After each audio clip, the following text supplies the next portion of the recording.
وجود ہے اور یہ اللہ نے انسان کی فطرت میں رکھا ہے. یعنی یہ ہو نہیں سکتا کہ کل ہم نے مثال دی کہ میں ایک شیر کی پینٹنگ کو دیکھ کر تو یہ کہوں کہ کتنا بہترین بنانے والا ہے اس کا، اور جو اصل شیر ہے اس کے لیے کہوں کہ کوئی بنانے والا نہیں تھا، خود وجود میں آ گیا تھا.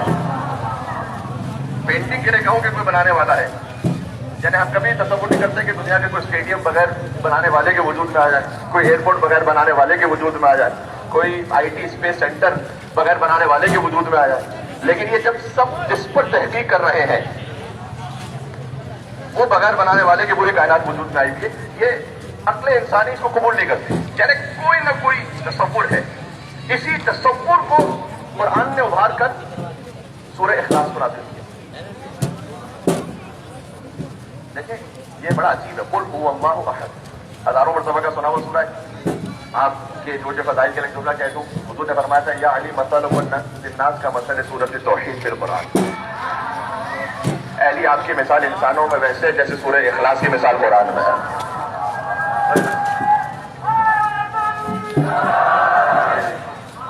کیوں؟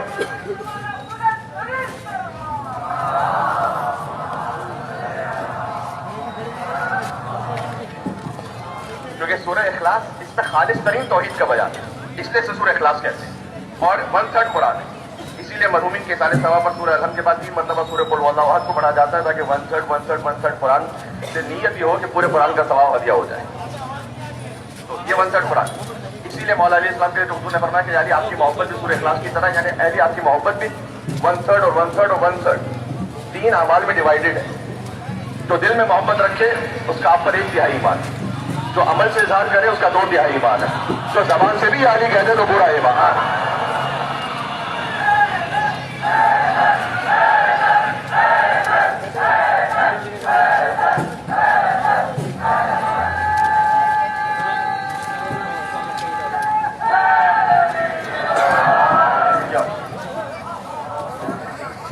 پروردگار میرے لیے اتنا ہی کافی ہے، میری عزت کے لیے کہ میں تیرا بندہ ہوں. وَكَفَىٰ بِفَخْرٍ أَن تَكُونَ لِرَبِّكَ، اور علی کے فخر کے لیے اتنا کافی کہ تو علی کا رب ہے. الہی انت کما احب واجعلنی کما تحب، کہ تو پروردگار میں ایسا ہے کہ جیسا میں چاہتا ہوں تو علی کو ویسا بنا دے جیسا تو چاہتا ہے. سبحان اللہ.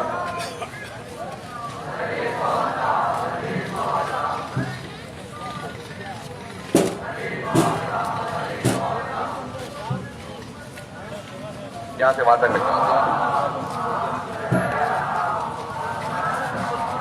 اب سورہ اخلاص پر آ جائیے گا. جو توحید کا یہ اسٹارٹ ہو رہا ہے قل، لفظ قل. یہ بھی عجب ہے کہ اللہ نے خالص ترین توحید بھی ہم سے ڈائریکٹ خود نہیں کی، مصطفیٰ کے ذریعے سے کہی ہے.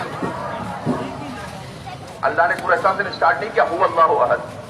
قل اے محمد آپ کہیے. یعنی اللہ تو اپنی خالص توحید مصطفیٰ کے بغیر بیان نہ کرے. یہ کون سی امت ہے کہ جو یا رسول اللہ کے بغیر اللہ تک پہنچنا چاہتی ہے؟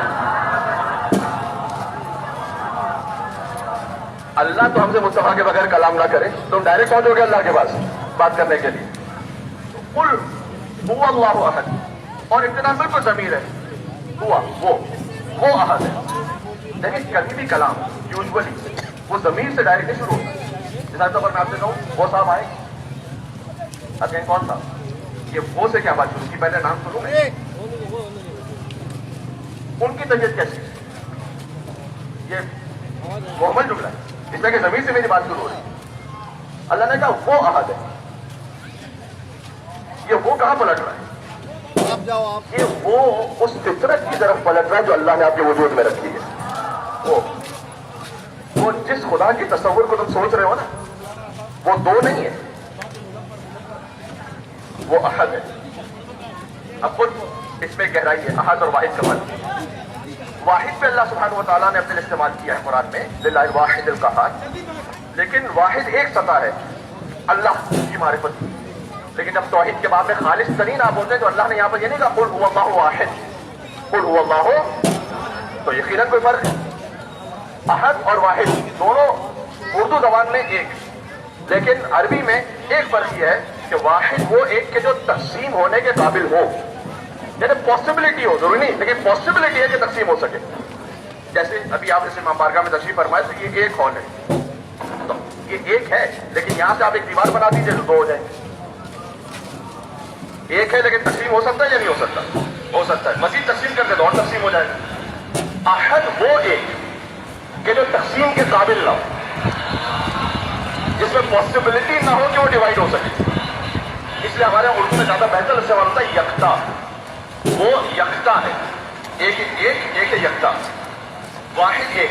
یکتا یعنی احد، جہاں پر تقسیم ممکن نہیں کیونکہ وہ مرکب نہیں وسیع ہے. توجہ کیجیے گا، احد اور واحد کا فرق سمجھ میں آ گیا. اس لیے اللہ نے جب اپنے لیے فرمایا تو قل هو اللہ احد. جب مصطفیٰ نے اپنے لیے فرمایا کہ انا ولی من نور واحد، ایک نور تقسیم ہوا. اللہم صلی علی. یہ اللہ نے ہماری فطرت کو کوئی ابھارا ہے کہ تمہاری فطرت میں ہے کسی نہ کسی خالق کا تصور. وہ نام احد ہے. اور ایک سورہ بقرہ کی ابھی آیت پڑھی میں نے ابھی خدمت میں، آیت نمبر 28.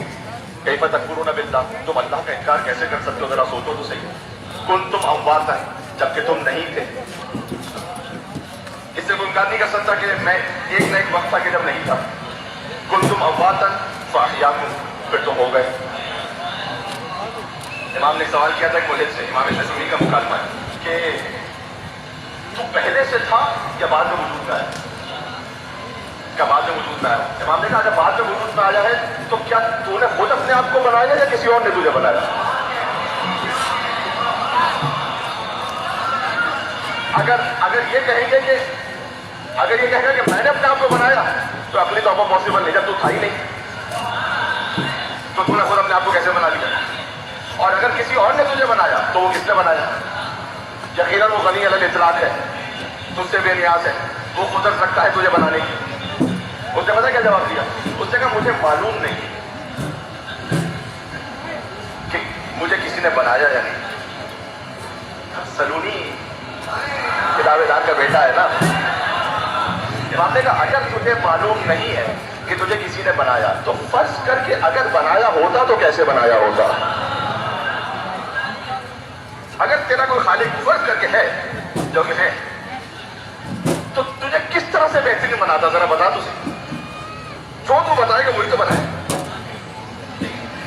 تو کیف تکفرون باللہ، کیسے خدا کا تم انکار کرتے؟ کنتم امواتا، تم ایک موقع پہ نہیں تھے، فاحیاکم، تم ہو گئے. ثم یمیتکم، پھر ایک وقت آئے گا پھر نہیں رہو گے. ثم یحییکم.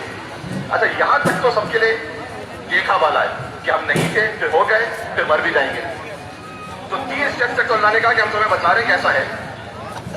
ثم یحییکم، پھر ایک اور بھی بات بتا رہے ہیں. جب وہ ساری صحیح ہے نا تو یہ بھی مان لو کہ پھر ایک وقت آئے گا پھر زندہ ہو، پھر اس کے بعد پلٹو گے اللہ کی بارگاہ میں. تو کنتم امواتا، تم نہیں تھے، فاحیاکم، ہو گئے. ثم یمیتکم، اس کے بعد مر جاؤ گے. سورہ واقعہ جو نماز عشاء کے بعد اس کے لیے پڑھنے کی تاکید ہے. فلولا اذا بلغت الحلقوم، اللہ نے اپنی قدرت کے لیے مثال دی.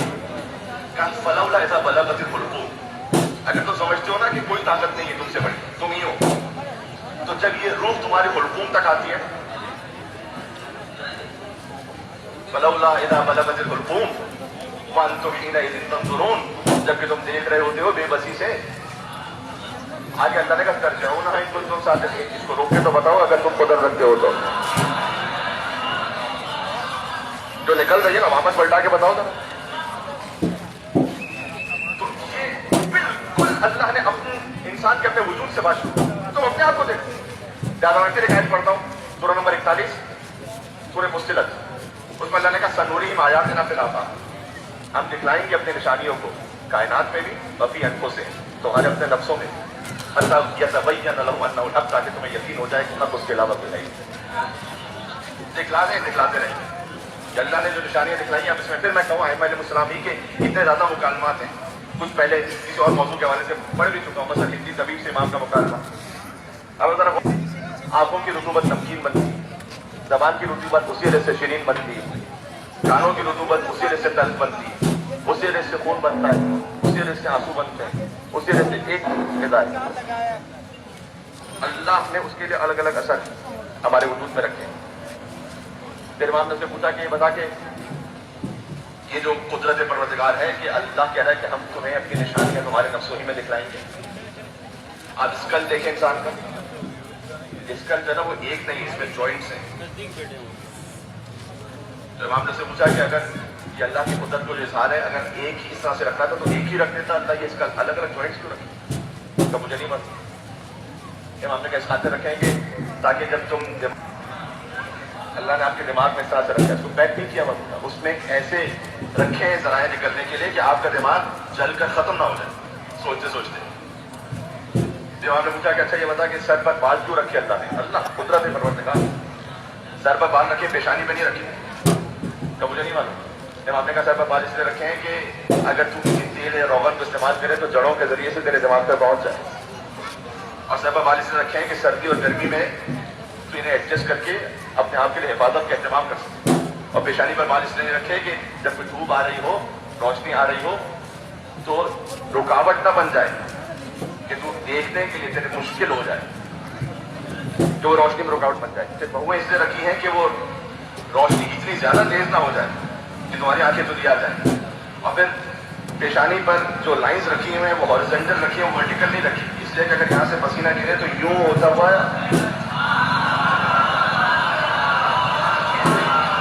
یہ ہے۔ کبھی آئیے اعلیٰ رب کو باتوں کا زبان مل کے صلوات دیتا محمد و آل محمد علیہ السلام۔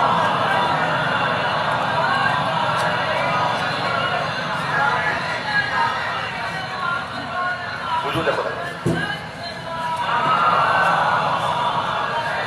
اللہم صلی علی۔ اگر اللہ ورٹیکل رنگ رکھتا تو پھر جیسے پسینہ گرتا تو وہ بہتا ہوا سیدھا آنکھوں میں آتا، اور پھر اللہ نے پلکیں بھی اس لیے رکھی کہ جب روشنی آ رہی ہو تو اس میں آخر میں پھر انسان کے پاس ایک ایڈجسٹمنٹ کا موقع ہو، جتنی روشنی اسے چاہیے۔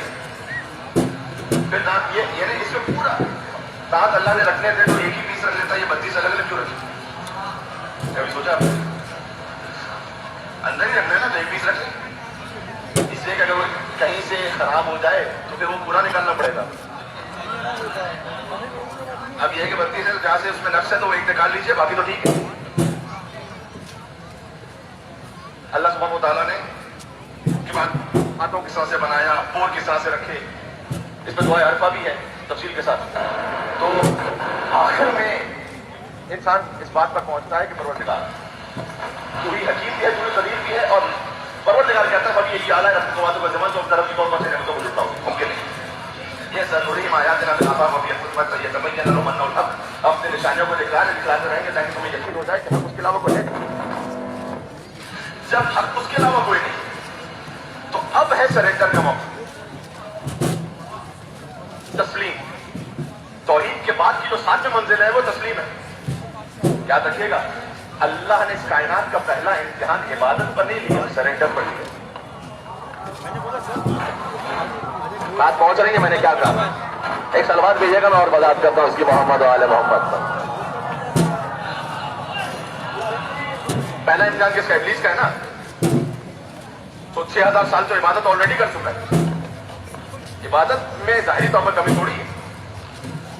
اللہ کہہ رہا ہے میں تسلیم چاہتا ہوں، اللہ نے ورشپ پہ امتحان نہیں لیا، سبمیشن پہ لیا، جو میں کہہ رہا ہوں۔ اچھا ابلیس نے سجدہ نہیں کیا، جانتے ہیں آپ قرآن میں واقعہ موجود ہے، میں تو نتیجہ دے کر آگے بڑھ رہا ہوں۔ ابلیس نے سجدہ نہیں کیا، میں کہوں گا پروردگار ایک سجدہ نہیں کیا تو اتنا سادہ الفاظ میں بولتے اتنا بڑا معاملہ بنانے کی ضرورت۔ اب آپ اس میں کیا کہتے ہیں بھائی یار اس نے اتنا تمہاری خدمت کی، ابھی ایک بات نہیں ماری تو کیا ضرورت ہے اتنا کرنے کی؟ اللہ جس نے 6500 سال تک سجدے کیے، ایک نہیں کیا تو اتنا بےکار ہے، اگنور کر دیا۔ سادہ الفاظ میں اللہ کا بڑا جواب یہ ہے کہ ہے بھی پہلی خلافت اور انکار بھی پہلا ہے۔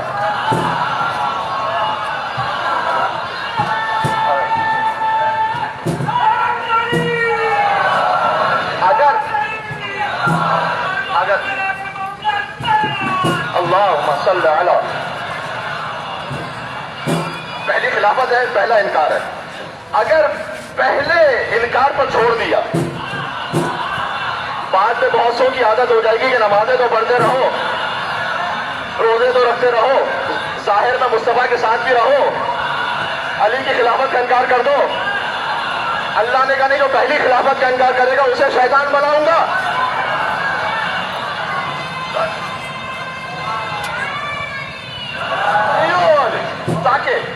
پریسیڈنٹ سیٹ ہو جائے کہ جو خلیفۃ اللہ کا انکار کرے گا وہ انسان تو نہیں ہو سکتا، شیطان ہو جائے تو الگ بات ہے. اس لیے کہ جس وجہ سے کہا گیا تھا ابلیس کو بھی اور ملائکہ کو بھی کہ کرو، وہ تو نور ہے محمد آل محمد یہ جو آدم علیہ السلام میں اللہ نے رکھا تھا.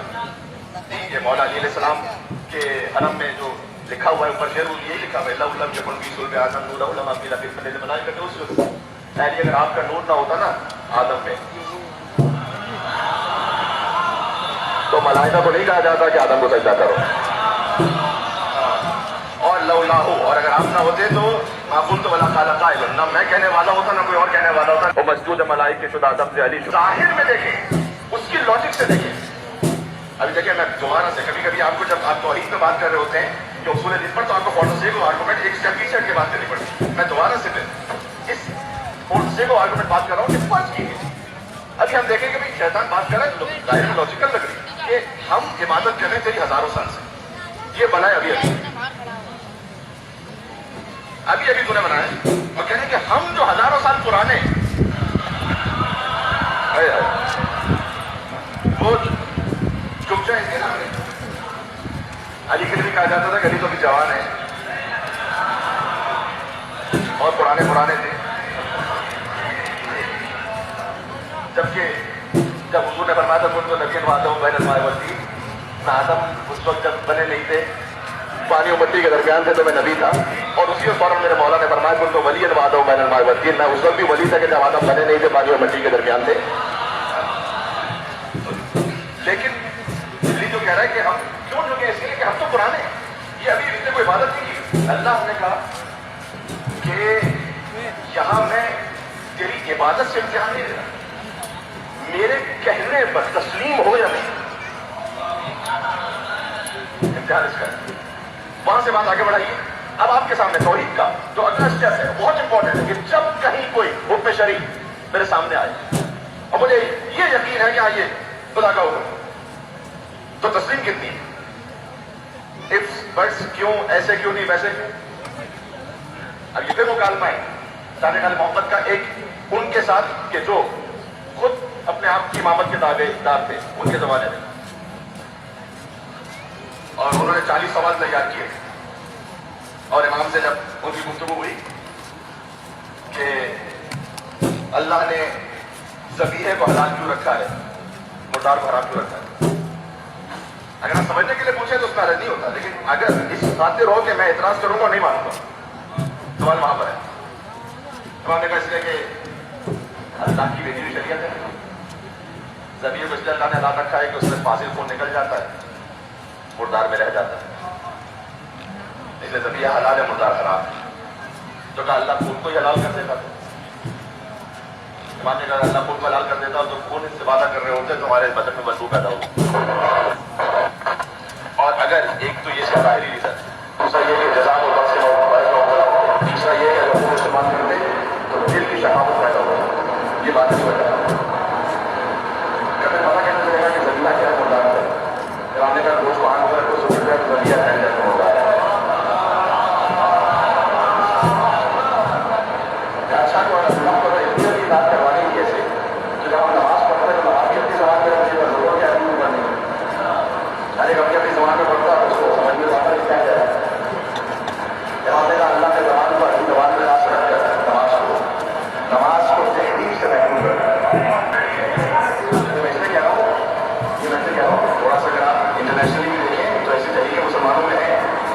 میں نے خود یوٹیوب کی ویڈیو دیکھی ہے نماز کو انگریزی میں پڑھتے کہ بھائی آپ کو انگریزی سمجھتے عربی میں کیوں پڑھے. اچھا وہ انسان کافی طرح اسی طرح سے پڑھے گا کہ جیسے بتایا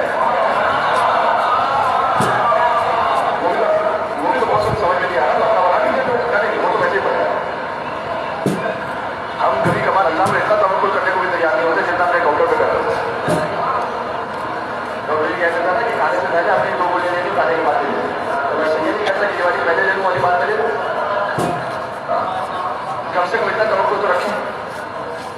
اس کے بعد ایک توقع جو اور بندے نے کم سے کم اتنا توقع دو کہ جو ایک شیرخوار بچہ اپنے ماں پر توقع کرتا ہے، اس کو کوئی فکر نہیں، اس کی ماں کی گود میں ہے، میری عبادت بھی مان چلے گی، میری کرے گی، وہ یہ دشمنوں سے بچائے گی میری ماں، اس کو اپنا کوئی ہوش نہیں، بس ماں کی بات سے مطمئن ہے، اتنا توکل ہے اللہ کی بات سے نہیں۔ پھر اس کے بعد ایک اور منزل ہے، سمجھ لیا کیا ساتھ چل رہا ہے؟ اس کے بعد ایک اور منزل ہے، فرمایا ایک توکل کی اور عالی ترین کیفیت ہے کہ جو میت غسال کے ہاتھوں میں، جس کا چہرہ کو اپنا چہرہ بھی نہیں ہوتا، جس کی زبان اپنی زبان بھی نہیں ہوتی، جس کا پہلو اپنا پہلو، سب کچھ اللہ سے منسوخ ہے۔ اس لیے جناب نبی نے فرمایا ما رأیت شیئا، میں نے کسی کو نہیں دیکھا الا رأیت اللہ قبلہ، مگر اس سے پہلے خدا کو دیکھا، وہ اس کے ساتھ خدا کو دیکھا، وہ بعد اس کے بعد خدا کو دیکھا۔ لیکن یہ توحید امامت سے جدا نہیں ہو سکتا۔ جی ایک شخص آیا مولانا رضی اللہ کے بعد، دیکھا سوال ملے گا، آگے بڑھتا ہوں کہ امام رضی اللہ کا ایک شخص آیا، اس نے کہا کہ میں نے ایک منت مان لی تھی کہ میرا فلاں کام ہوگا تو میں خدا کی بارگاہ میں ہی پیش کروں گا میرا دینار، اب کام ہو گیا، ہم نے کیا کہا دوں اللہ کو دینا۔ امام نے کہا آپ آگے بڑھا کر دیں،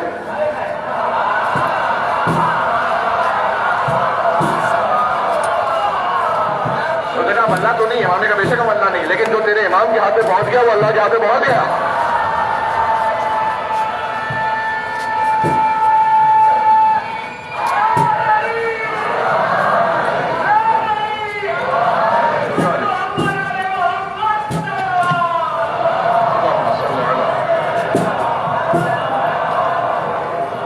توحید کے بیان میں میرے ساتھ چلیے گا اسے، اللہ کو اگر اطاعت اپنی کروانی ہے تو زبان کی فلیکسیبلٹی رکھتا۔ میں کیا کر رہا تھا کہ میں نے خود انگریزی زبان میں نماز دیکھی ہوئی، جماعت کے ساتھ دیکھی، وہ جو شیطان بزرگ ہے نا، جو ان کی پر دیکھا کہ آپ کو پتہ چلے کہ آپ کیا کریں، لیکن آپ اس ڈیکورم کو چینج نہیں کر سکتے کہ آپ نے اللہ اکبر کہنا ہے، اس کے بعد بسم اللہ الرحمن الرحیم کہنا ہے، الحمدللہ رب العالمین کہنا ہے۔ اگر ایسے ہی ہوگا معاملے کا تو نماز تحریم ہو جائے گی، اور یہی معاملہ ہے۔ مطلب بعض لوگ سوال کرتے ہیں کہ ہمارے ساتھ دعائیں سنائے لیں، چلے جب آپ اردو میں پڑھ لیں، پڑھ لیجیے آپ 2-4 مرتبہ 10 دفعہ، تاکہ آپ کو پتہ چلے کہ آپ کیا ہے، لیکن آپ اس عربی کو نہیں چھوڑ سکتے جو کلام نبی المومنین ہے۔ اس لیے کہ اگر آپ نے اس جنریشن نے کہا کہ نہیں ہم فقط ترجمہ پڑھیں گے، تو پھر اگلی جنریشن اس میں ترجمہ تھوڑا بدلتا ہے زمانے کے حساب سے۔ 50-60 سال بعد 100 سال بعد وہ جو دعا ہے نا، وہ کہیں کسی سورس بک میں پڑی رہ جائے گی، پتہ کسی کو نہیں ہوگا کہ جناب نبی نے فرمایا تھا کہ اللہم اغفر لی الذنوب التي تغفر الاسم، اللہم اغفر لی الذنوب التي تنزل النعم، اللہم اغفر لی الذنوب التي تغیر النعم، اللہم اغفر لی الذنوب التي تحبس السوء، اللہم اغفر لی الذنوب التي تظهر البلاء، اللہم اغفر لی الذنوب التي تفتح الرجاء۔ پتہ کسی کو نہیں ہوگا کہ مولانا نے فرمایا کہ یا سید کری الرضا اغفر لمن لا یملک الا دعاء فانک فعال لما تشاء یا من اسمه ذو الجلال والتعالى۔ یہ آج کیوں جملے لوگ زبان ہے، اس لیے کہ آپ اس کے سامنے عربی میں پڑھ رہے ہیں، جو ترجمہ ہوگا تو مولانا نے کہا کہ دیکھو نماز کو اس لیے اللہ نے رکھا ہے خاص طریقے سے کہ وہ جیسے اللہ نے بتایا ویسے جاری رہے۔ کہ اچھا میں ایک نتیجے میں پہنچاؤں گا، کہا کہ اچھا اگر ایسا ہی ہے تو ٹھیک ہے ہم عربی میں تو پڑھ لیں، لیکن اللہ تو اچھا ہے، خود اللہ نے قرآن میں بھائی اللہ تو اچھا ہے۔ اگر سے اس کا جو پراپر ترجمہ اس آیت سے وہ یہ ہے کہ جہاں بھی روک کر لو تو وہ وجہ اللہ کو پڑھو گے، اینما تولوا فتم وجہ اللہ۔ تو اللہ اگر ہر جگہ ہے تو پھر اللہ کہتا کہیں پہ بھی نماز پڑھ لوں، عبادت بھی کروا دی نا۔ امام نے کہا اللہ نے خاص طرف رک کر کے نماز پڑھوا کر پوری امت کو نظم و ضبط کے لیے آمادہ رکھا ہے، ورنہ یہاں پر 50 ڈائریکشن میں لوگ نماز پڑھ رہے ہیں، ہر جگہ اللہ پہلے سب ایک طرف رکتا ہے، یہ نظم و ضبط ہے۔ تو انہوں نے سامنے فرق کا سوال کیا، آپ سمجھ لیں کہ کون سوال کر رہے ہیں؟ صادق علیہ محمد سے، جو خود اپنی فقہ کی امامت کے دعوے دار ہے، وہ پوچھ رہے ہیں، وہ ساری امت کے امام ہے لیکن میرے امام کے غلام ہیں۔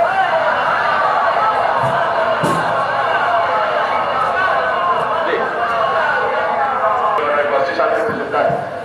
یہ کیا ہے؟ امام نے کہا اگر اللہ ایک وقت موت کا معین کر دیتا تو تم توبہ کرنے میں اتنی سستی کرتے کہ اس سے پہلے توبہ ہی نہیں کرتے کہ جب تک کہ وقت کا موت نہ آ جائے،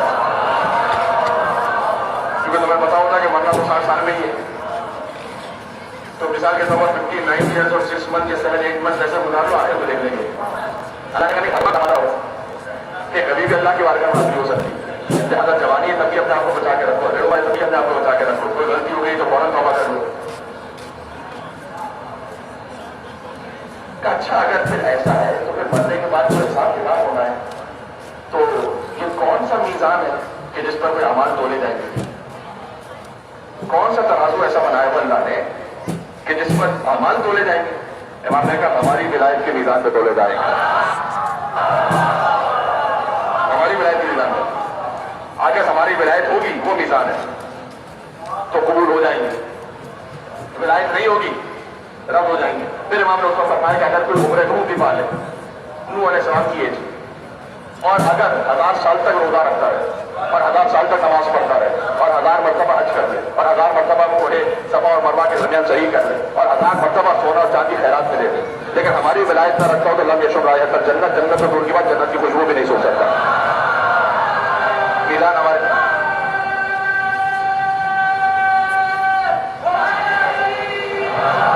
بہت توجہ کیجیے گا جی، ساتھ چلیے گا. میرے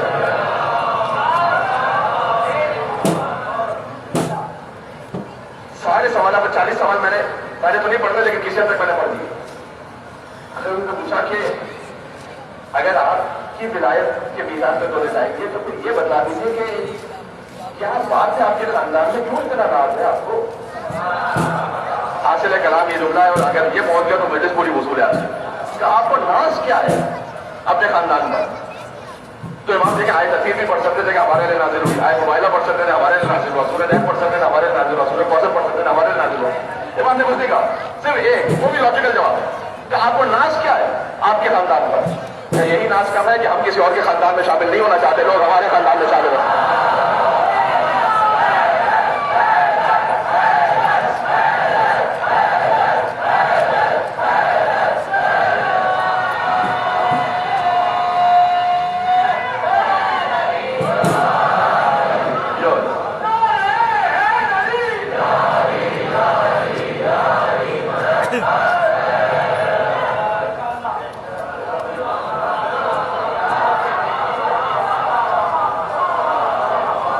بیٹے یہاں سے ماتا کے کربلائی صلوات بھیجے محمد.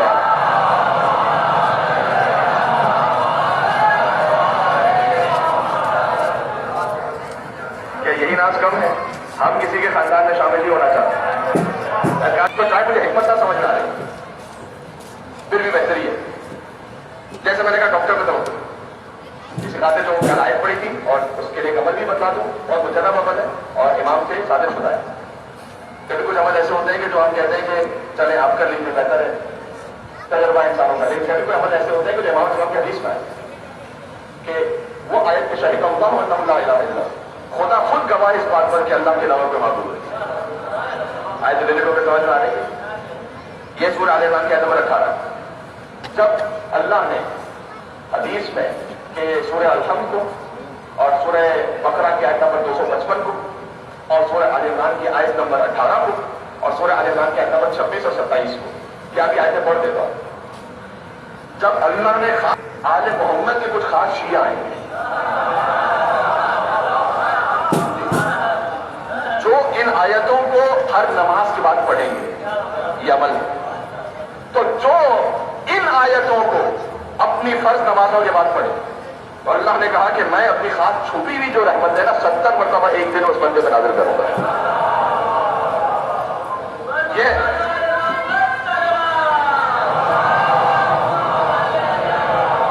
میں تبرکن پڑھ بھی دوں اور اس میں سب میں توحید کا بیان ہے، اس لیے میں نے اس حدیث کو پڑھا آپ کے خدمت میں کیونکہ توحید سے ہمارا بیان تسلسل ہے. بسم اللہ الرحمن الرحیم. میں تبرکن پڑھ رہا ہوں الحمدللہ رب العالمین الرحمن الرحیم مالک یوم الدین ایاک نعبد و ایاک نستعین اهدنا الصراط المستقیم صراط الذین انعمت علیہم غیر المغضوب علیہم ولا الضالین. پھر سورہ بقرہ کی آیت نمبر 255. یہاں پر آیت الکرسی میں فقط یہ آیت بھی کافی ہوگی اگر آپ ایک آیت پڑھ لیں گے کہ اللہ لا الہ الا هو الحی القیوم لا تأخذه سنة ولا نوم له ما في السماوات وما في الارض من ذا الذي يشفع عنده الا باذنه يعلم ما بين ايديهم وما خلفهم ولا يحيطون بشيء من علمه الا بما شاء وسع كرسيه السماوات والارض ولا يئوده حفظهما وهو العلي العظيم. اتنا پاس نہیں پڑھیے گا، میں نے بھی دعا بتایا تھا کہ میں بڑی مجلس میں آگے بڑھ جاؤں لیکن آپ اطلاع سے پڑھیے گا. پھر سورہ آل عمران کی آیت نمبر 18 شہد اللہ انہ لا الہ الا هو والملائکۃ واولو العلم قائما بالقسط لا الہ الا هو العزیز الحکیم. پھر سورہ آل عمران کی آیت نمبر 26 اور 27 قل اللہم مالک الملک تؤتی الملک من تشاء وتنزع الملک ممن تشاء وتعز من تشاء وتذل من تشاء بيدك الخير انك على كل شيء قدير تولج الليل في النهار وتولج النهار في الليل وتخرج الحي من الميت وتخرج الميت من الحي وترزق من تشاء بغير حساب. ایک مل کا صلوات دے دیں محمد وعلی محمد.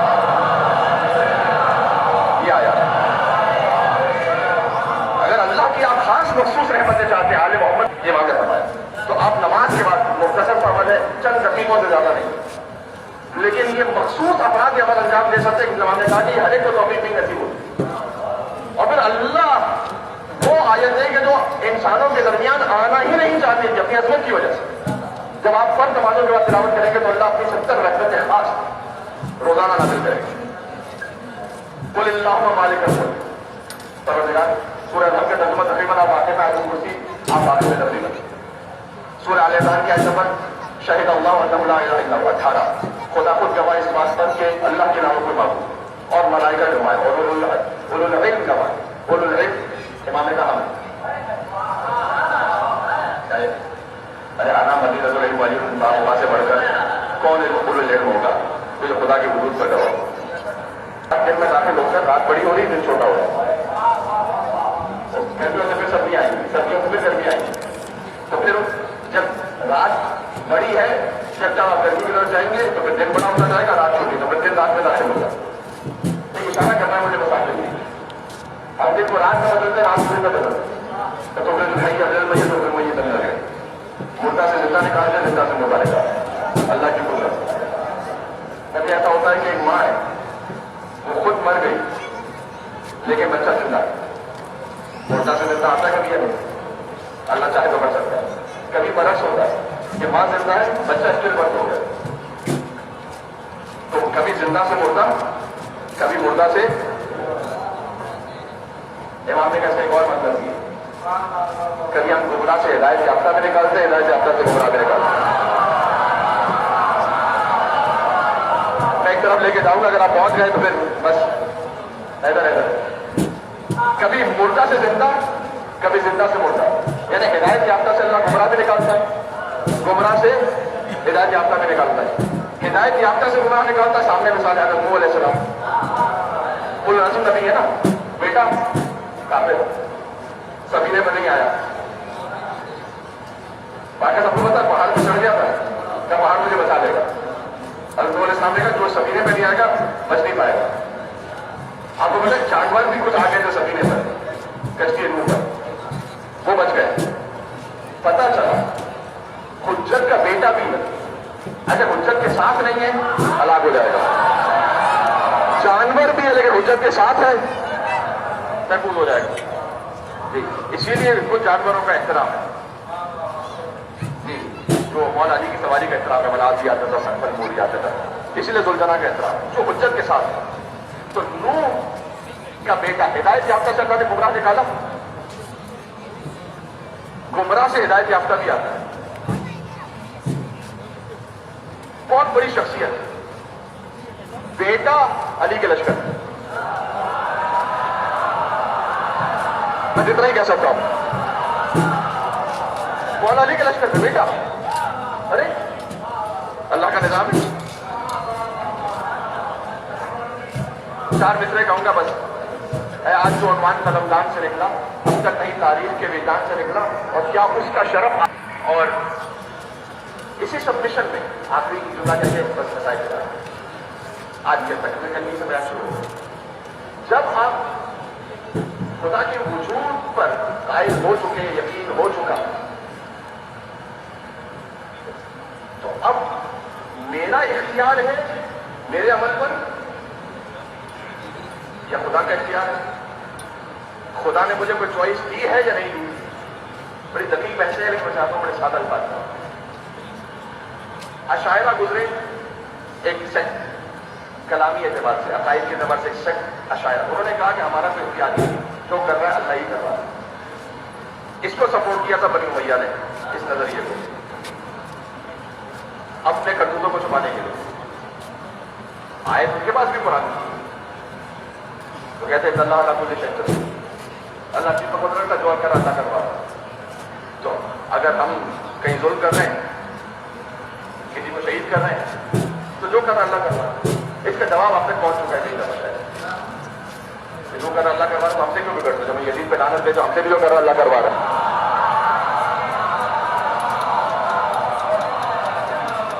کیا ہم بنی امیہ پہ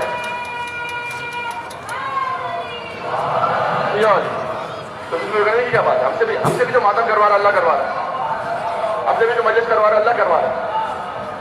مطلب آپ سے جو کر رہا اللہ کروا رہا ہے تو ہم سے جو کر رہا ہے وہی اللہ کروا رہا ہے نا، تو بگڑنے کی ضرورت کیا ہے؟ اچھا یہ بھی ایک کے عجب راز ماتم شبیر میں ہے، ہاتھ پڑتا ہے یہاں درد وہاں ہوتا ہے۔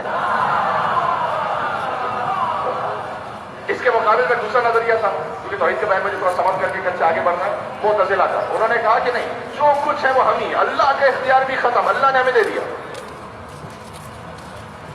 یہ ایک فرقہ تھا جس کو قدریہ کہتے ہیں۔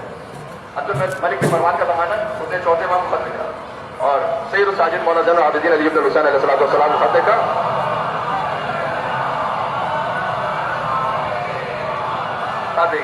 امام کو لکھا اور کہا کہ ایک قدریہ کا بڑا عالم ہے جو یہ کہہ رہا ہے کہ جو کرتا ہے وہ ہم کر رہے ہیں، ہماری مرضی، اس کی کوئی دلیل ہے آپ کے پاس؟ کے جواب دیں، کیونکہ ہمیں حساب کتاب دینا ہے نا، تو اللہ کا اختیار بھی ختم۔ اس وقت مولانا صادق علیہ السلام کا سن ظاہری طور پر 3 سال کا تھا۔ امام نے مدینہ سے بھیجا امام صادق علیہ السلام، یعنی دادا نے پوتے کو بھیجا کہ تم مناظرہ کر کے آؤ۔ اب اس میں کوئی تعجب کی بات نہیں ہے کہ انہی کے بیٹے ہیں کہ جب آگوں سے مادہ سے آگوں سے رسالت میں آئے تو علی نے آنکھیں کھولی اور قرآن پڑھنا شروع کیا۔ پڑھتا ہے جو قرآن کو تنزیل سے پہلے، ابھی تو نازل ہی نہیں ہوا تھا، اس شہر میں وہ قاری قرآن علی ہے۔ جی تو میں 3 سال کے بچے سے بات کروں گا کہ کس کا اختیار ہے؟ اللہ کا اختیار ہے، ہمارا اختیار۔ 3 سال کے بچے سے بات کروں گا؟ سبحان اللہ۔ امام طارق صاحب نے فرمایا کہ تجھے زیادہ انتظار نہیں کرنا پڑے گا۔ کہتا کیا مطلب؟ امام نے کہا سورہ الحمد پڑھنا شروع کر۔ سورہ الحمد ابھی میں نے جوڑ کیا، سورہ الحمد کو پڑھے آپ نماز۔ سورہ الحمد بسم اللہ الرحمن الرحیم الحمدللہ رب العالمین الرحمن الرحیم مالک یوم الدین ایاک نعبد و ایاک نستعین۔ میں رک،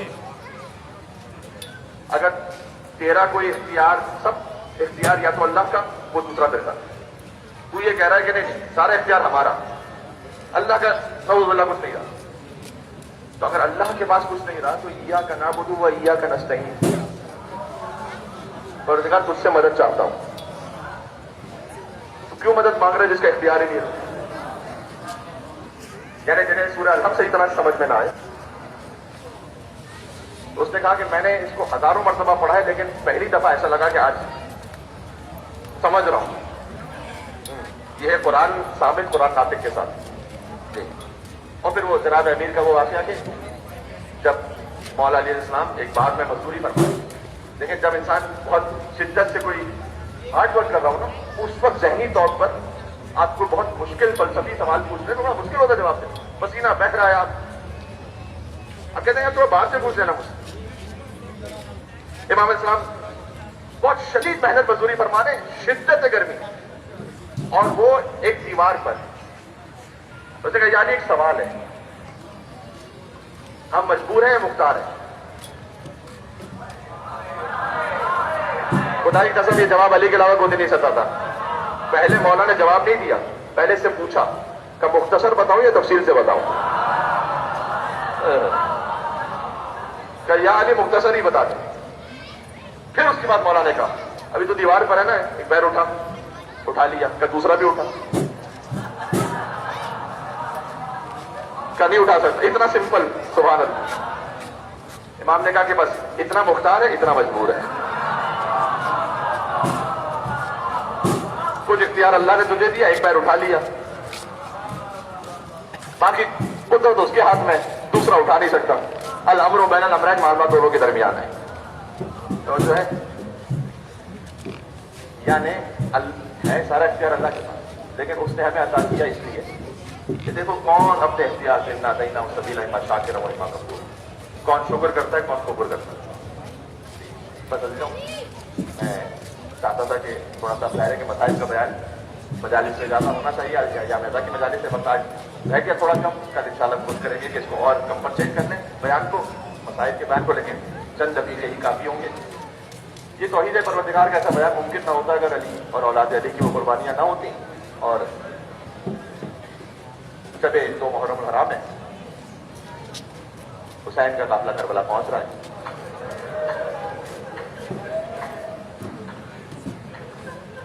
کیونکہ پہلی محرم کا دن گزرا ہے، اس لیے میں چاہتا ہوں کہ ذرا بچوں کو یہ سمجھا دوں کہ کربلا کا آغاز کہاں سے ہے۔ کربلا کا آغاز کربلا سے خود نہیں، کربلا کا آغاز بعد از وفات رسول ہے، جب زہرا در و دیوار کے درمیان ہے۔ بچوں بس یہ بات ذہن میں رکھنا۔ قتل الحسین بالمدینہ، کتنے علماء نے لکھا ہے کہ حسین تو مدینہ ہی میں مار دیے گئے تھے۔ اگر مدینہ میں فاطمہ کا گھر نہ جلایا جاتا تو کربلا میں حسین کے خیموں کو نہ جلایا جاتا۔ اگر مدینہ میں علی کی گردن میں رسی نہ باندھی جاتی تو کربلا میں عابد بیمار کے ہاتھوں میں ہتھکڑیاں، پیروں میں بیڑیاں نہ باندھی جاتی۔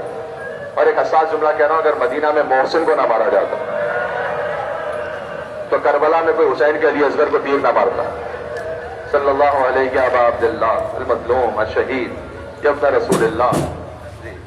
وہاں وہ منزل تھی کہ جب حسین اپنی ماں سے لپٹے ہوئے تھے، سیدہ کا جنازہ ہے، رات کی تاریکی ہے، آج بھی یاد ہے ایک ماں کی محبت کا سما، جس گھڑی ذہن سے رخصت ہوئی خاتون جنا، صحن میں رکھا تھا تابوت، علی تھے گریاں، رو کے حسین صدا دیتے تھے بولو اماں، کفن ٹوٹ گئے اور سن کے بچوں کی صدا بندے کفن ٹوٹ گئے۔ وہاں فاطمہ نے حسین کو اپنے سینے سے لگایا، فرمایا اے میرے لال، تو اپنی ماں کے سامنے غربت کا ذکر نہ کر۔ آسمان سے ملائکہ نازل رول ہے آج کی پہلی محرم کی اس مناسبت سے کہ سارا ایام ازاں ہم نے حسین پر رونا ہے، فاطمہ کو پرسہ دینا ہے۔ آج چند دقیقے فاطمہ پر رو لو تو حسین کو پرسہ دے دیں گے جب حسین کربلا سے آئے، جب آسمان بحرام بپائے۔ علی آگے بڑے، حسین کو جدا کیا، بہت پیار سے جدا کیا ہوگا، سکینہ کی طرح تماچے تو نہیں مارے۔ یہ حسین کا مقدر تھا کہ علی نے جدا کیا، وہ سکینہ کا مقدر تھا کہ شمر نے تماچے مار کر جدا کیا۔ خدا کی آوازوں پر رحمت نازل فرمائے۔ جب حسین کربلا پہنچے تب بھی بی بی زینب نے فرمایا تھا کہ بھیا یہ کہاں قیام کا ارادہ کر لیا، اس لیے کہ کسی بیوی کے رونے کی آواز میرے کانوں میں آ رہی۔ حسین نے کہا یہ کسی اور کی نہیں، ہماری ماں فاطمہ زہرا کی آواز ہے۔ حسین مدینہ سے چلے، ماں زہرا سلام اللہ علیہا ساتھ ساتھ چلیں۔ فرمایا عباس ہاں ہونا محد و رحا لینا، یہیں پر ہمارے خیمے لگائے جائیں گے، وہ مسفک و دماء ہے، یہیں پر ہمارا خون بہایا جائے گا۔ بنی اسد والوں سے بلایا، انہیں زمین خریدی۔ دیکھیں مسائل تو وہی ہیں کہ میں بدل تو نہیں سکتا، لیکن اللہ رے کرم حسین سب سے پہلے حسین نے کربلا پہنچ کر آپ کو یاد کیا وہاں پر کہ دیکھو جب بھی میرا ظاہر کو زیارت کے لائے نا تو اسے 3 دن تک کھانا کھلانا، اسے 3 دن تک پانی پلانا۔ وہ حسین جو خود کربلا میں بھوکا پیاسا 3 دن کا آ رہا ہے، وہ دیکھے میرا کوئی ظاہر بھوکا نہ رہنے پائے، میرا کوئی ظاہر پیاسا نہ رہنے پائے۔ یہ ہر بھائی پر نظر سے کربلا جو موقع لگتے ہیں، یہ حسین کی ایک وصیت کا صدقہ ہے۔ پھر کہا دیکھو جب میری زیارت کرنے والے زیارت پر آئے نا تو انہیں میری قبر کا نشان بتا دینا کہ حسین کا لاشا کہاں معمول ہوا، کہاں ہے قبر۔ اور پھر مردوں سے کہا کہ دیکھو یہ یزیدی فوج تو چلی جائے گی، ہمارے لاشیں بے گورو کفن ہوں گے، تو تم آنا اور ہمارے لاشوں کو جیسے ہو سکے دفنا دینا۔ پھر اس کے بعد عورتوں کو بلایا کہ دیکھو میں فاطمہ کا بیٹا میں زینب کا بھائی ہوں، اگر تمہارے شوہر ڈر جائے تو فرات کے کنارے پانی بھرنے آنا، ہمارے لاشوں کو دفن کر دینا۔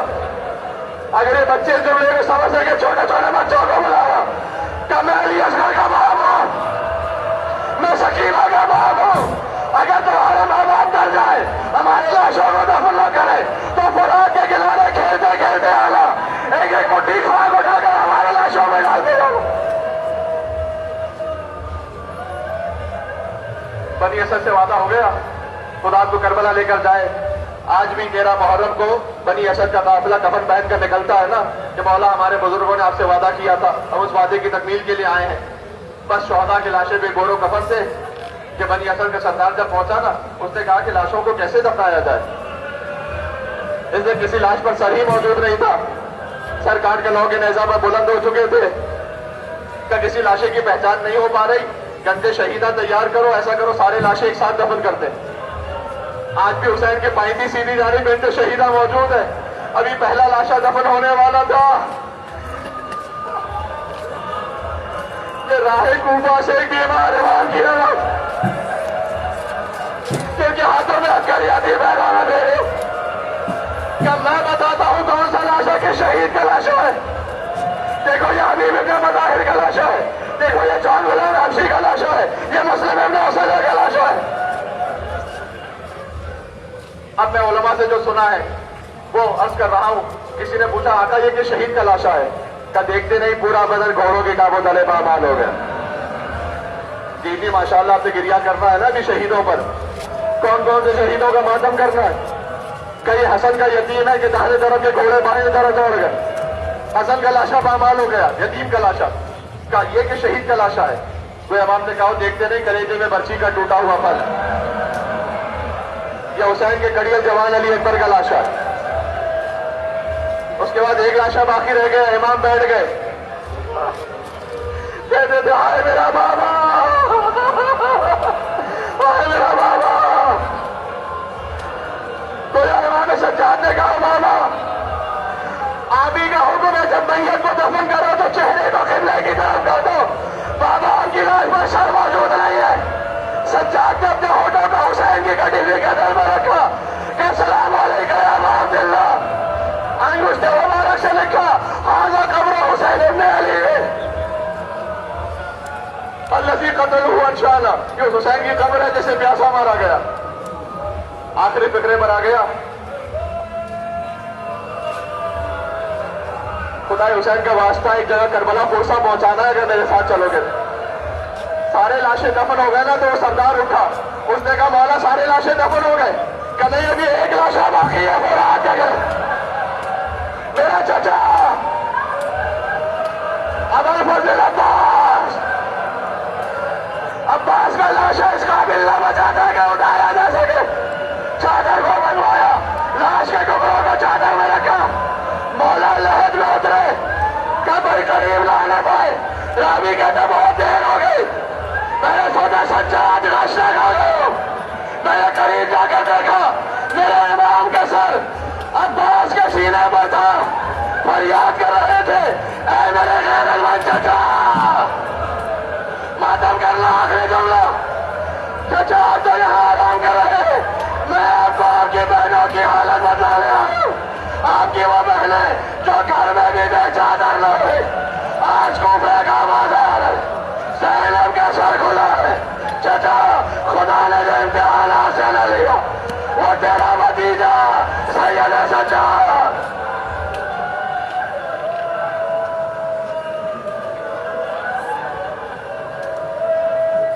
یا بلسنی